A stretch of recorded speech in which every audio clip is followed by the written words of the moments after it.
John grew up in Yellow Springs. He attended the Antioch School and hung out at Antioch College. The Indian Maiden in Jeopardy and the other hapless ladies of those times prepared John for his breakthrough film performance as the transsexual Roberta Muldoon in The World According to Garth. During the Shakespeare Festival of the 1950s, John trod the boards as a sprite, a fairy, or more often, a child soon to be slaughtered. A remarkable man is John Lithgow. His acting, his brush, his songs, and his pen have delighted the whole world over, and I'm proud to say I knew him when. Ladies and gentlemen, John Lithgow. Thank you, Paula. That is just so generous. And yes, being victimized by my older sister and all of her friends was definitely a formative event. And I can credit all of you with making you the actor that I am today. I'm not exactly a bona fide Antioch alumnus. I mean, the family moved out of Yellow Springs just after my 6th grade year, and I've only been back to Yellow Springs a couple of times in all these intervening years, but they were extraordinarily formative years. I'm delighted to just pick up the thread on so many ways that I have connected with Antioch ever since, and how I feel Antioch formed me, even though I didn't go to college. At Antioch School, in a sense, was a little kind of junior varsity version of Antioch College. And I think it is from those very few years that I developed my own response to the Antioch philosophy. That is, that you learn by doing, that work is a joyous and creative experience, in which it should be very much a part of education. The Antioch School's community projects, which you will remember, Paula, this wonderful couple of weeks in which every student participated in creating a community in his or her class, where each of us ran a storefront enterprise. I myself was a storefront artist and took commissions to do portraits of people. Some of them pornographic, in fact. I simply did what I was paid for, with little paper dollar bills and paper coins done on a mimeograph. This was basically our work-study program that everybody, all these people a dozen years older than us, were doing at Antioch College as college students. So it is just, all of this has made me feel like an Antiochian. We did leave after my 6th grade year. I went to, lived in about 5 or 6 other cities, went to 6 or 7 other schools, but I always think of Yellow Springs as my hometown. And in a sense, I still feel like an Antiochian. Then there's all sorts of people that in later life I connected with. John Corty, a wonderful director. I did 3 or 4 projects with him. Who was a student at Antioch only a few years before. Actually, I guess he was probably a year or 2 after I left Yellow Springs. He became an Antioch student. And he was one of my favorite directors to work with, a terrific director, and a man who ran a film in the most collegial and generous-hearted way. And I can't help associating that with Antioch too. My dad, after leaving Antioch, they were students in the 30s, but they came back in the late 40s. He, as a teacher of drama and literature, and along with Dal Dallas and Paul Treichler, the Antioch Area Theater, and the splendid Shakespeare Under the Stars, which from the early 50s to about 1958, produced every single one of the Shakespearean canon with Robin and I and David, all participating. I think I was in maybe 3 or 4 productions. I was in 20 Shakespeare plays before I was 20 years old. Robin and I were among those very, very lucky kids who gets imbued with Shakespeare before they even know it's difficult to understand. It's something we all shared together, all of us in our cohort, Paula, and that included Chris Roman, all the Dallas kids, all the Dewey kids. It was a wonderful community, and I feel like it was only yesterday. When I spoke to Suzanne and others about being a speaker tonight, they, knowing me as a sort of ubiquitous and almost obsessive performer, they invited me to perform, or at least to read. And I thought I was happy to do that, but I said, let me read Antiochians. So I picked out two splendidly notable Antiochians to read a little something that each of them spoke, not exactly wrote, but spoke. And the nice thing is that I have an ongoing personal relationship with both of them or I had it in later years. The first was Rod Serling. I sort of figured it out. Rod Serling graduated Antioch in 1950, which means he must have been a student of my dad's in some class or another, which has allowed me to boast over the years that my father taught Rod Serling everything he knows. What has bound me to him in my own history is I worked on two big projects, which were both the writing of Rod Serling. One of them was the film version in which I reprised the role of John Valentine in a Twilight Zone episode, acted by Bill Shatner, which I did in the movies, in Twilight Zone, the movie, a fabulous experience in which one of my co-stars with a one-line part was Rod's widow, Carol Serling. The other Serling involvement, not long after that, was I acted in Rod's original stage version of Requiem for the Heavyweight, which of course made Rod a household word all over again when it was done, first as a great television production in the 1950s with Jack Palance, and then as a film with Anthony Quinn. I did it at Long Wharf Theater. We did it on Broadway. And once again, Carol Serling was very much of that, part of that process. I found a wonderful little piece of Rod's. As I say, this is him speaking, not writing.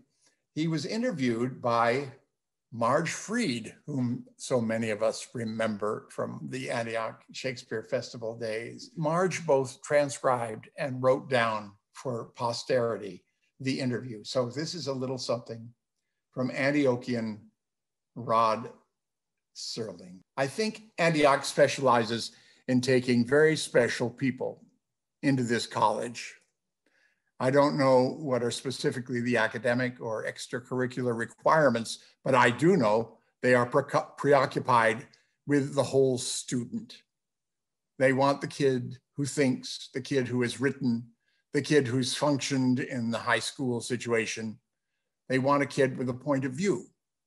They want a kid who can reason. They want a boy or girl who can come to a college campus as an adult and realize that they are up against 5 difficult years in terms of study, difficult in that they are demanding years. But this to me is truly the essence of the college situation. Plan to work. These aren't 5 years on the Riviera. This isn't vacation time. These are the only 5 years of your given life that you're going to have to hit books and observe and listen and think and reason. This is what a college education should be comprised of. And this is what Antioch supplies you. Those are a few words of Rod Serling, particularly useful on a night when we're raising money to support Antioch. And the other one is Coretta Scott King, one of the most notable of Antioch alumna. She, of course, a major figure of the civil rights movement, the wife of Martin Luther King Jr., extraordinarily dignified and powerful person, was also my babysitter. Now, I was too young to remember this. Many of the people on the Zoom tonight remember Coretta Scott King very vividly as Miss Corey Scott. She was an Antioch student in the 50s, and she was an assistant teacher at the Antioch School, which was, after all, a lab school. Robin had her as a teacher in the first and second grade cohort. Paula, you were there with Robin. I had a wonderful conversation with Robin last night in which she reminisced about a song that you, Paula, and Robin wrote together, which Coretta Scott King put on musical staffs and scored it and taught the students notation using your creation. I mean, what is a better example of an Antioch education than that? And what is superb evidence that had she not been a major figure in the civil rights movement, she would have been a remarkable teacher.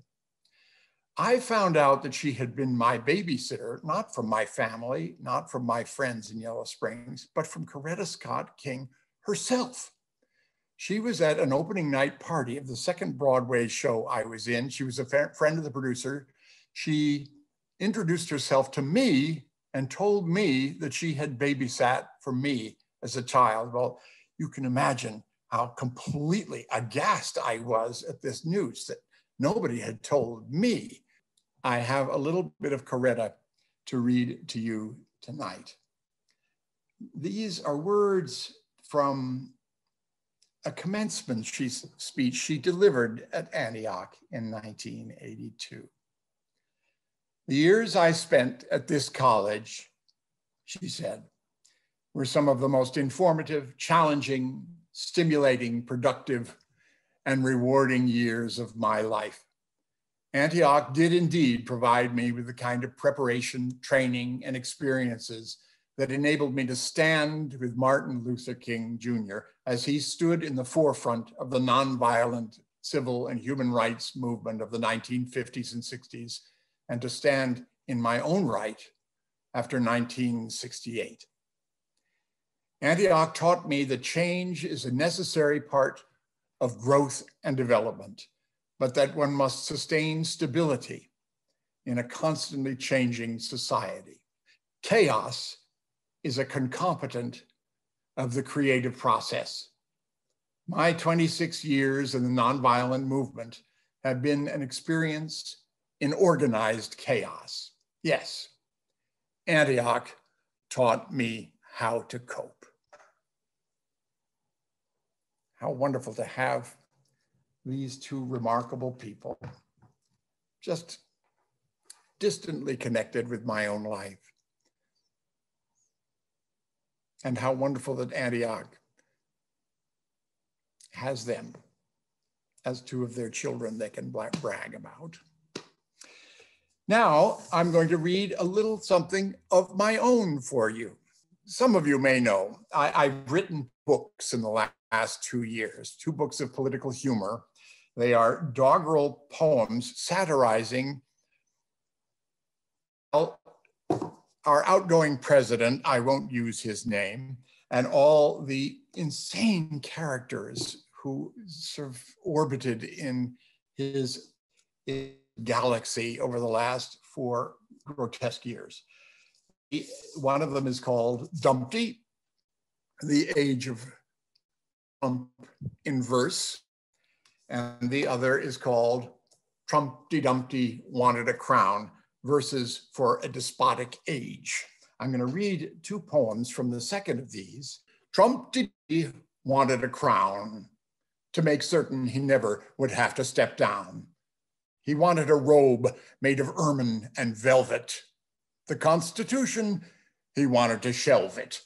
With impeachment awash, his ambition had grown. He wanted an orb, a scepter, a throne, 6 royal palaces, 6 royal carriages, a church dispensation for 6 royal marriages, courtiers installed on his own Supreme Court. and royal beheadings, if only for sport. He craved the occasional royal procession and, gasp, the eventual royal succession. Trumpty Dumpty gets his way, unless the public has something to say. If we let him have all of his favorite things, we'll have to endure the divine right of kings. And that's my little illustration. Trumpty Dumpty wanted a title. Trumpty Dumpty wanted a title. To him, an imperious handle was vital. Trumpty the Bold or Trumpty the Great, a moniker lending his legacy weight. He tortured his brain for a suitable label. Dumpty the Genius or Dumpty the Stable, Dumpty the Wise or perhaps the Sublime, not Dumpty the Orange. It's too hard to rhyme. While urgent emergencies went unaddressed, an appropriate nickname had Dumpty obsessed. But given what's past and what's yet to befall him, history will shortly decide what to call him. A POTUS whose pants are routinely on fire could be Dumpty the Huckster or Dumpty the Liar. With his bullshit throughout our pandemic attack, an apt nom de guerre would be Dumpty the Quack. With electoral help he's received from afar, there's Dumpty the Russian or Dumpty the Tsar. Racial intolerance, open the spigot for the odious record of Dumpty the Bigot. Daddy's podiatrist helped him defer, hence Dumpty the Bone and Dumpty the Spur. Take his prurient past and for accuracy's sake, call him Dumpty the Lecher or Dumpty the Rake. The scandals and crimes that have always erupted make him Dumpty the Venal, malign or corrupted. Compared to the others, going back to the first, whatever you name him, he's Dumpty the Worst. What title can conjure this ludicrous gent, a POTUS who hastened a nation's descent? At the end of this age of profound discontent, I'll settle for Dumpty, the ex-president. Now just think how wonderful it is to have written a poem like that, and then to have it all come true, just exactly what we'd all hoped for.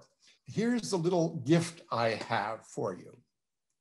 The fact is, with the best-selling success of these two books, my publisher entreated me to write a third one.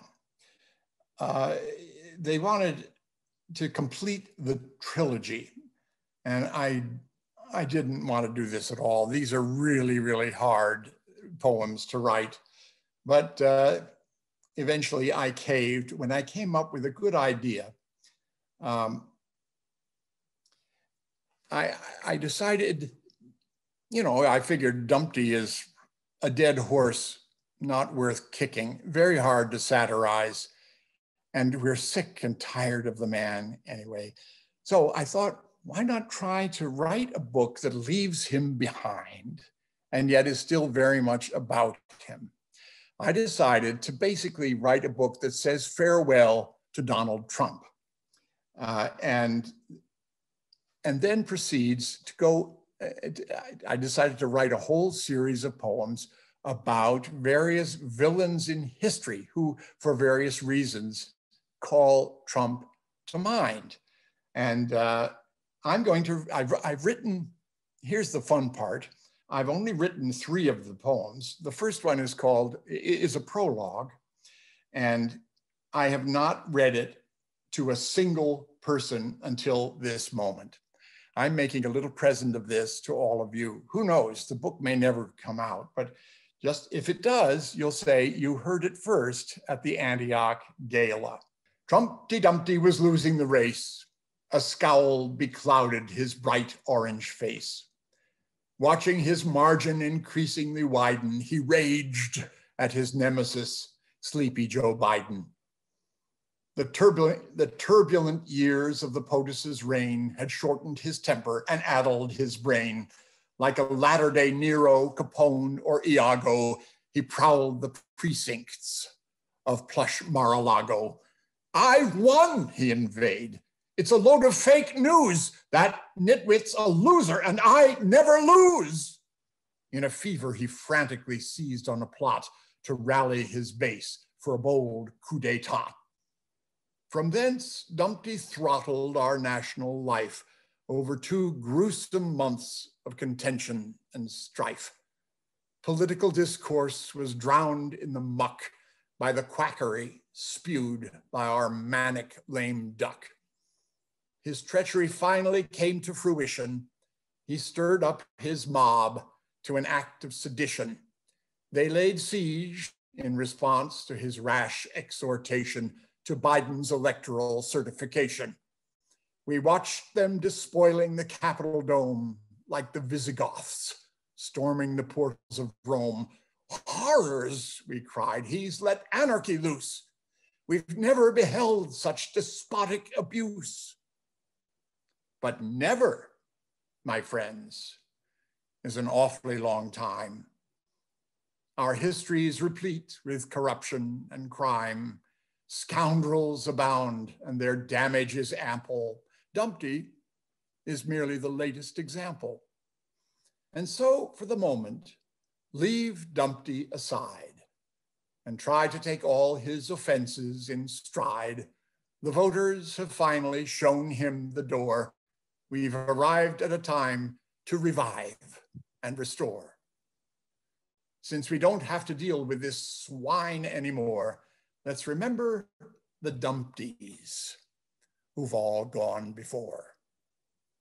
And with that, I will say thank you so much for inviting me back into the fold. It's been absolutely wonderful to spend this time with you. Paula, mwah, you take it from there.